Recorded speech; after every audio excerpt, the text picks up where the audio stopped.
जय श्री राम, जय बजरंगबली।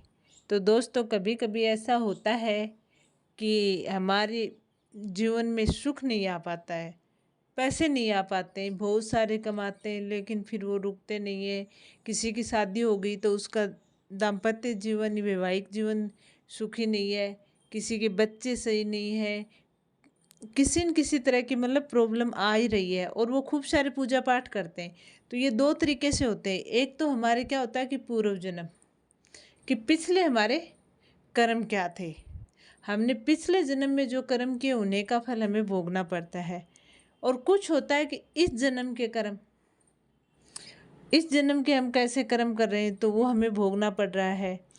और हम खूब कोशिश कर रहे हैं लेकिन क्या होता है कि जैसे हमने पिछले जन्म में कैसी बॉल फेंकी थी, क्योंकि बॉल जहाँ हम फेंकेंगे वो रिटर्न बैक होके हमारे पास ही आती है। तो जो कर्म हमने पिछले जन्म में किया थे वो हमारे साथ आते हैं और वो सूद समेत हमें चुकाने पड़ते हैं। तो ये तो तय है कि पहले के जो कर्म किए हुए हैं वो हमें चुकाने पड़ते हैं, लेकिन अब हम अच्छा कर रहे हैं और उनका प्रभाव इतना है कि हम दुखी हैं। लेकिन हनुमान जी एक ऐसे देवता हैं जो उन कर्मों का प्रभाव भी कम कर देते हैं।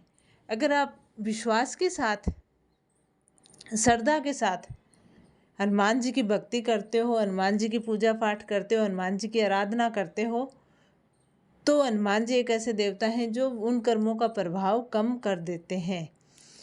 अब हमें क्या करना होगा कि सावन का महीना चल रहा है और सावन का महीना इतना पवित्र होता है कि चारों तरफ भगवान शिव के मंत्रों का जाप गूंजता है, ओम नमः शिवाय मंत्र का जाप होता है और चारों तरफ पवित्र सकारात्मक ऊर्जा का माहौल होता है। इसमें हनुमान जी की पूजा का भी विशेष महत्व है, क्योंकि हनुमान जी भगवान शिव के 11वें रुद्र अवतार माने जाते हैं। तो ऐसा माना जाता है कि अगर इस माह में जो इतना पवित्र है, अगर इस माह में आपके पूर्व कर्म आपके अभी वाली ज़िंदगी में अड़चन दे रहे हैं तो आप हनुमान जी की आराधना करिए, तो आपके उन कर्मों का प्रभाव कम हो जाएगा। अब आराधना कैसे करनी है वो मैं आपको इसी वीडियो में बताऊंगी, लेकिन उससे पहले वीडियो आपको अच्छा लगे तो लाइक ज़रूर किया करो, कमेंट में जय श्री राम, जय बजरंगबली का नारा लगा दिया करो और चैनल को सब्सक्राइब कर लिया करो। तो चलिए स्टार्ट करते हैं क्या करना है। अब आप कोई मंगलवार से कर सकते हो या किसी भी दिन कर सकते हो। सावन के महीने में आपको अच्छी साफ मिट्टी लेनी है, कोई गमले की ले लो या फिर साफ मिट्टी होनी चाहिए, गंदी मिट्टी नहीं होनी चाहिए। उस मिट्टी से आप पिंडी बना लो, जैसे थोड़ी शिवलिंग के आकार की सी कर दो, गोल पिंडी बना लो, इस टाइप की आप पिंडी बना लो। जैसे आप शाम को पूजा कर रहे हो तो सुबह वो पिंडी बना के आप रख लो, अगर सुबह कर रहे हो तो शाम को बना के आप रख लो। फिर जब सुबह पिंडी बनाई तो शाम को आपको वो 9 पिंडी बनानी है जो कि हनुमान जी को समर्पित करनी है आपको। अब एक थाली में रख दो आप, बीच में हनुमान जी की फोटो, मूर्ति, जो भी प्रतिमा आपके पास है वो रख दो। उसके बाद आप उन पे तिलक लगा दो, चंदन से लगा दो, सिंदूर से, ऑरेंज सिंदूर से लगा दो। फिर उनका थोड़ा सा अभिषेक कर दो उन पिंडियों का।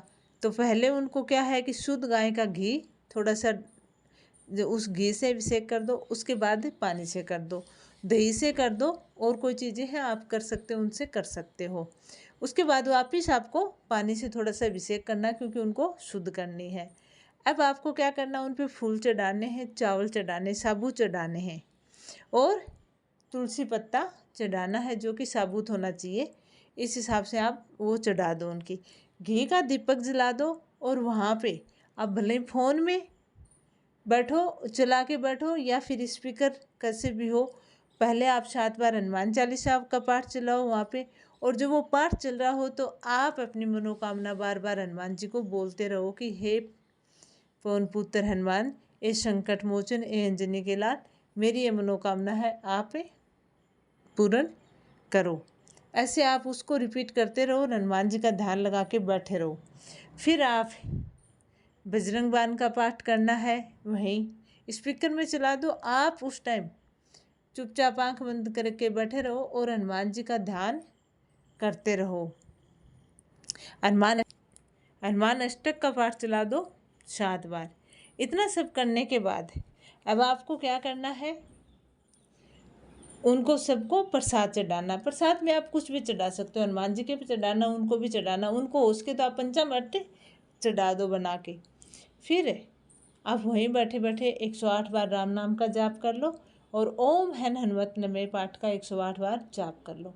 इतना कर लो, बजरंग बली को कह दो कि मेरी ये इच्छा, मेरी ये मनोकामना, मेरी ये समस्या, जो भी आपके जीवन में चल रहा है वो आप हनुमान जी के सामने बोल दो।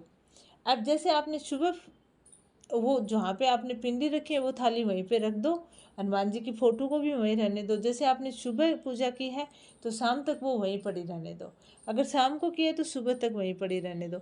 उसके बाद आपको क्या करना है, दूसरे दिन जैसे रात को किया तो दूसरे दिन सुबह किया तो शाम को, आपके आसपास कोई नदी, नहर, तालाब है तो उसमें वो विसर्जित कर दो।